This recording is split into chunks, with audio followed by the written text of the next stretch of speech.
She disappeared from her holiday apartment over 17 years ago, and the world has been haunted ever since. New evidence may finally reveal the truth, but what we're about to uncover is darker than anyone imagined. This is the story of Madeleine McCann. May 3rd, 2007. Praia da Luz, Portugal. A quiet, sun-drenched resort in the Algarve. Tourists lounged by the pool, children played along the cobblestone streets, and the air was filled with the soft murmur of vacation chatter. But beneath this serene facade, something terrible was about to shatter the illusion of safety forever. 3-year-old Madeleine McCann vanished. She was sleeping in a holiday apartment, just a few meters from her parents who had been dining with friends at a nearby restaurant. Every 30 minutes, they checked in on the children, as any responsible parent would. But when Kate McCann returned to Madeleine's room that night, her daughter was gone. The bed was neatly made, toys untouched, but the little girl was missing. Panic spread faster than the European evening breeze. Tourists froze. Staff rushed. Phones rang endlessly. Within hours, the story had transcended Portugal's borders and was dominating news headlines across Europe. Britain's angel vanishes screamed tabloids. Holiday nightmare in Portugal proclaimed others. For the McCanns, the horror of that evening was only the beginning. Every minute that passed without answers intensified the world's gaze. A gaze that would not relent for the next 17 years. The Portuguese police immediately launched a search operation. Canine units combed the streets, trained to detect traces of scent and human movement. Helicopters scanned the cliffs and beaches, while divers checked the marina. Investigators were confronted with a scene contaminated by tourists, well-meaning neighbors, and media presence. Critical moments and subtle clues may have already been lost forever. For the parents, every moment was agony. Every footstep outside the apartment sounded like a false hope. Every knock at the door felt like news, but always the wrong kind. And yet, even in the depths of despair, they held to one truth. Madeleine was alive somewhere, and she needed to be found. Across the world, the public became an unwilling participant in the tragedy. Every news outlet, every headline, every television broadcast dissected the case. Social media was not yet as pervasive as today, but online forums and blogs buzzed with speculation, sharing leads and conjectures that ranged from the plausible to the fantastical. From the start, the McCann case was as much about the media as it was about the missing child. British tabloids, in particular, sensationalized every detail, scrutinizing the parents' behavior, their friends, and even the minor inconsistencies in their statements. Some accused them of negligence, while others whispered darker theories. The world, hungry for answers, projected its fear, guilt, and curiosity onto Madeleine's disappearance. She became more than a missing child. She became a symbol of innocence lost, a mirror reflecting our collective anxieties. Every speculation was consumed eagerly.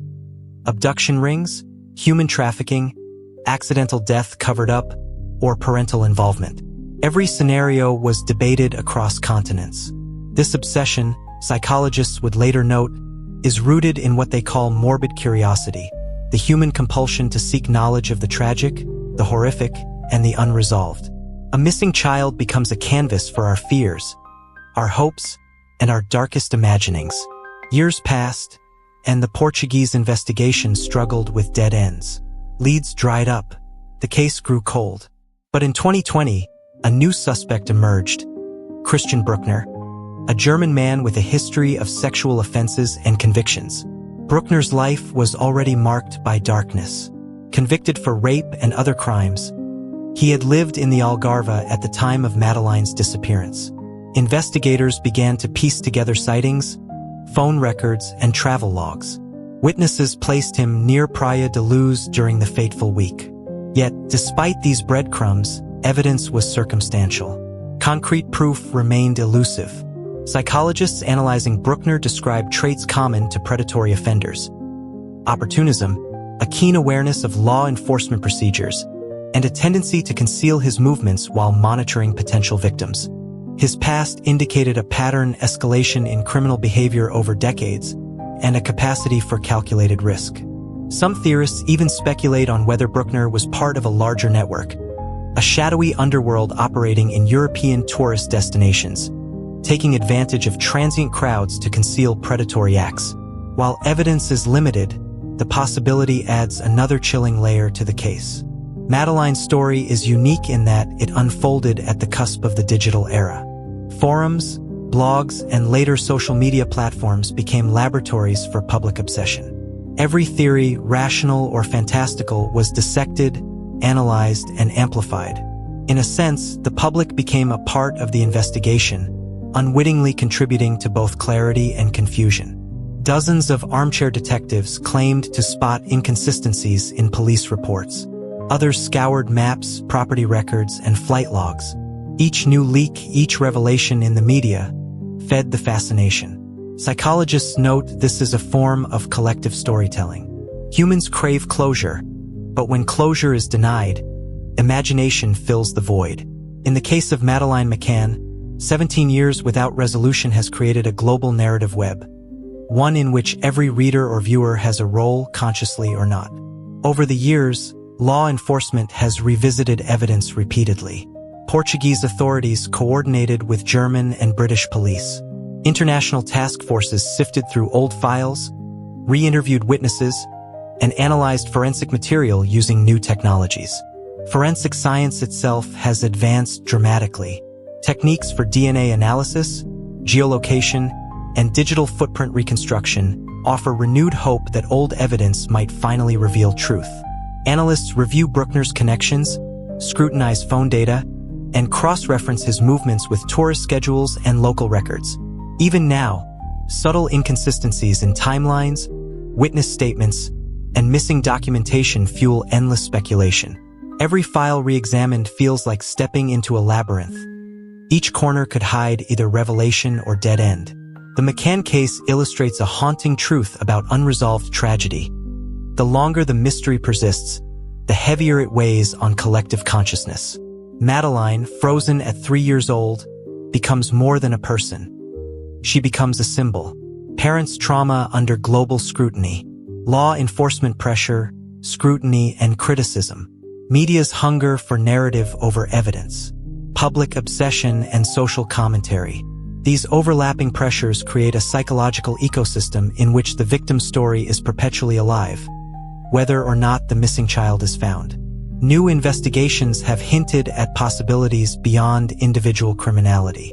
Advanced digital surveillance, retrospective geolocation, and cross-border cooperation suggest that Brückner may not have acted alone, or that further hidden evidence exists in archived CCTV and telecommunications data. Some theorists argue that the case could involve organized crime networks operating under the radar, taking advantage of tourist influxes across Europe. Others focus on the digital footprint, emails, online forum activity, and even dark web transactions that might illuminate previously invisible connections. The McCann case may thus represent a new era in criminal investigation, one in which unresolved tragedies intersect with technology, collective attention, and human obsession. 17 years have passed. Madeleine McCann is still missing.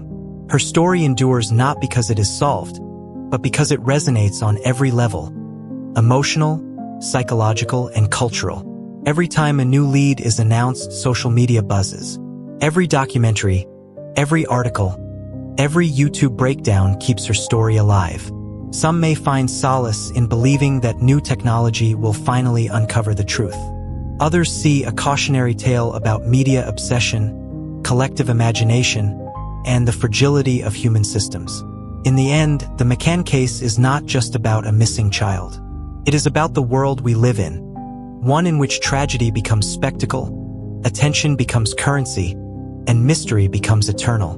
We may never know the full truth, but the echoes of Praia da Luz in 2007 still reverberate, haunting Europe, haunting the world, haunting our collective conscience. She vanished in the night, and the world watched.